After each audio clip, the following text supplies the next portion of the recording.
ദിവസം 9 കോടി വരുമാനമുണ്ടായിട്ടും നഷ്ടക്കണക്കുകൾ നിരത്തുന്നത് KSRTCയെ തകർത്ത പൊതുഗതാഗതം സ്വകാര്യ കുത്തകകൾക്ക് തീരെഴുതാനുള്ള ഇടതു സർക്കാരിന്റെ ഗൂഢാലോചനയുടെ ഭാഗമാണെന്ന് എംപ്ലോയീസ് സംഘ് സംസ്ഥാന ജനറൽ സെക്രട്ടറി S. അജയ്കുമാർ പറഞ്ഞു. സംഘടനയുടെ പാലക്കാട് ജില്ലാ ജനറൽ ബോഡി BMS ജില്ലാ ഓഫീസ് ഹാളിൽ ഉദ്ഘാടനം ചെയ്ത് സംസാരിക്കുകയായിരുന്നു അദ്ദേഹം. 2 മാസം വരെ ശമ്പളം മുടങ്ങുന്ന സാഹചര്യം ഉണ്ടായിട്ടുണ്ട്.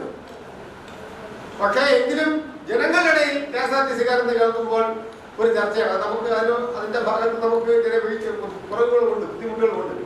എന്താണത് കേട്ടാൽ കല്യാണം കഴിക്കാത്ത ആളാണെങ്കിൽ വീട്ടിന്റെ പണി കിട്ടും, രാജേഷിന്റെ പണി കിട്ടുമെന്നല്ല പറഞ്ഞത്.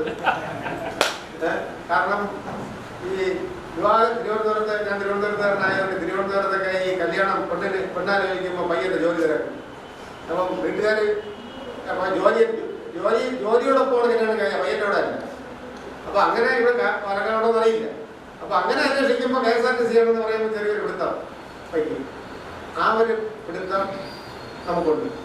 ജീവനക്കാരുടെ ശമ്പളം ഉൾപ്പെടെയുള്ള ആനുകൂല്യങ്ങൾ നിഷേധിച്ചും ആവശ്യത്തിന് ബസ്സുകൾ വാങ്ങാതെ ജനങ്ങൾക്ക് യാത്രാ ദുരിതം സമ്മാനിച്ചും KSRTCയെ പൊതുസമൂഹത്തിനു മുന്നിൽ അപഹാസ്യമാക്കുന്നതിനു പിന്നിൽ വ്യക്തമായ ഭരണകൂട അജണ്ടയുണ്ടെന്നും അത് കച്ചവട താൽപര്യമാണെന്നും അദ്ദേഹം കൂട്ടിച്ചേർത്തു. KSRTCയുടെ പ്രതിസന്ധി പരിഹരിക്കാൻ ആവശ്യമായ തുക ഈ ബജറ്റിൽ പ്രഖ്യാപിക്കണമെന്നും ശമ്പളം 1-ാം തീയതി തന്നെ നൽകണമെന്നും DA പ്രഖ്യാപിക്കണമെന്നും സർക്കാർ ഡിപ്പാർട്ട്മെന്റാക്കി പൊതുഗതാഗതം സംരക്ഷിക്കണമെന്നും ഉൾപ്പെടെയുള്ള ആവശ്യങ്ങൾ ഉന്നയിച്ച് ഫെബ്രുവരി 6-ന് സംഘടന നടത്തുന്ന സെക്രട്ടേറിയറ്റ് മാർച്ച് സർക്കാരിനുള്ള താക്കീതായി മാറുമെന്നും അദ്ദേഹം പറഞ്ഞു. ജില്ലാ പ്രസിഡന്റ് V. ശിവദാസൻ അധ്യക്ഷത വഹിച്ച യോഗത്തിൽ സർവീസിൽ നിന്നും വിരമിക്കുന്ന ജില്ലാ വൈസ് പ്രസിഡന്റ് V. വിജയനെയും വിവിധ മേഖലകളിൽ കഴിവ് തെളിയിച്ച ജീവനക്കാരെയും വിവിധ സംഘടനകളിൽ നിന്നും എംപ്ലോയീസ് സംഘിൽ അംഗത്വം എടുത്തവരെയും യോഗത്തിൽ ആദരിച്ചു.